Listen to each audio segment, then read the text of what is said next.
بسم اللہ الرحمن الرحیم صلی اللہ علیہ حبیبہ محمد وآلہ وسلم۔ حضرات گرامی، عقیدہ افضلیت کے لحاظ سے شکوک و شبہات پیدا کرنے کے لیے جب پنڈی کے چند تفصیلی اپنی ساری کوششوں سے ہاتھ دھو بیٹھے اور ناکام و نامراد ہو چکے ہیں، اب انہوں نے اپنی بڑی ہستی عبدالقادر شاہ ٹنچ باٹوی کو اس میدان میں اتارا ہے کہ بابا جی آپ ہی میدان میں آ کر کچھ کریں۔ اور ویسے بھی یہ حضرات اس عبدالقادر شاہ ٹنچ باٹے کو پتہ نہیں کیا سمجھے بیٹھے ہیں۔ اس شخص پر مزید کلام کرنے سے پہلے ایک دفعہ اس کی حقیقت کو عیاں کرنا ضروری ہے۔ اس شخص نے جو کتاب لکھی زبدۃ التحقیق، اس کے مقدمے میں اس نے چند شخصیات کا نام لیا۔ ان میں ایک شخصیت پیر سید زاہد حسین شاہ یہ بھی ہے۔ زاہد حسین شاہ یہ واضح لکھ رہا ہے کہ اس نے میری بڑی معاونت کی اور مواد کی فراہمی میں بہت زیادہ تعاون کیا۔ کئی جگہ پر اس نے زاہد حسین شاہ کی بڑی تعریفات کی اور بڑا اس کو خراج تحسین پیش کیا، یعنی وہ بھی اسی کی فکر کا بندہ ہے۔ یا عبدالقادر شاہ ٹنچ باٹوی اس زاہد شاہ کا شاگرد ہے یا زاہد شاہ ٹنچ باٹا کا شاگرد ہے، ان میں کون استاد ہے کون شاگرد ہے یہ خود ہی فیصلہ کر لیں یا ٹاس کر لیں، فیصلہ ہو سکے کہ ان میں استاد کون ہے شاگرد کون ہے۔ بہرحال جس زاہد حسین شاہ کے اس نے ذکر کیا اپنی کتاب کے اندر اور بڑا اسے خراج تحسین پیش کیا، اس کا ایک رخ میں ذرا دکھانا چاہتا ہوں۔ ایک منٹ آپ ذرا اس کا کلام سنیں۔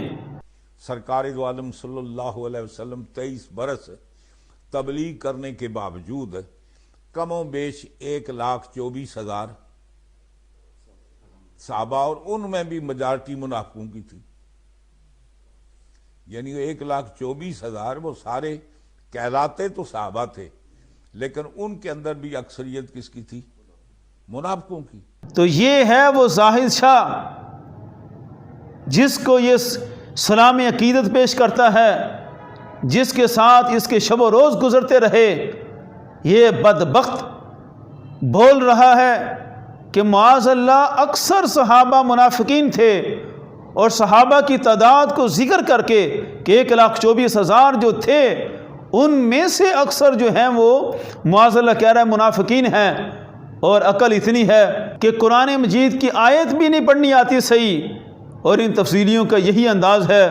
یہ انا قلیلن پڑھ رہا ہے، اللہ تعالیٰ فرماتا ہے انا قلیل من عبادی الشکور، اور ایک دوسرے تھے وہ شح کو شخا پڑھ کر پھر شیخ قرار دے کر اس پر سند بیان کر رہے تھے کہ یہ شخ ہی ہے اور میں شخ ہی پڑھ رہا ہوں۔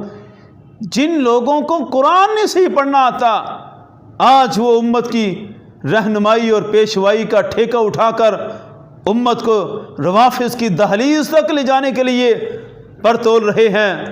اس لیے عبدالقادر شاہ ٹنچ باٹوی سے مزید کلام سے پہلے ہم یہ بھی بیان کرنا چاہتے ہیں کہ آپ کو کیا لگے افضلیت کے مسائل سے، یہ تو ہمارا ہے سنت کا مسئلہ ہے۔ آپ تو روافض کی بولی بولتے ہیں، افضلیت سے کہیں آگے جا کر معاذ اللہ صحابہ کو منافقین میں شامل کرنا، اور بڑی تعداد کو، کتنی بڑی جرت ہے اس زاہد شاہ کی۔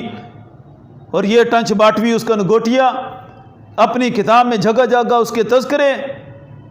اور یہ بھی میں بیان کرتا چلوں، جناب عرفان شاہ صاحب اسی زاہد شاہ کے ساتھ اپنے پروگرام بھی کر چکے ہیں۔ انہوں نے ایسے بدبخت لوگوں سے اپنی قرابتیں بڑھائی ہوئی ہیں، کس حد تک وہ آگے جا چکے ہیں۔ یہ کہہ رہے اکثر صحابہ منافقین، اور شاہ صاحب پھر حضرت عبداللہ بن عمر رضی اللہ تعالیٰ عنہ کو للکارتے نظر آتے ہیں کہ تم کون ہوتے ہو ترتیب رکھنے والے معاذ اللہ۔ یہ انداز ہمارے اہل سنت کے مشائخ میں سے آج تک کسی کا نہیں رہا۔ یہ شخص ثابت کرے، عبدالقادر شاہ ثابت کرے کہ 1,24,000 صحابہ میں سے معاذ اللہ کون سے اکثر تھے جو منافقین تھے؟ کن کی بات ہو رہی ہے؟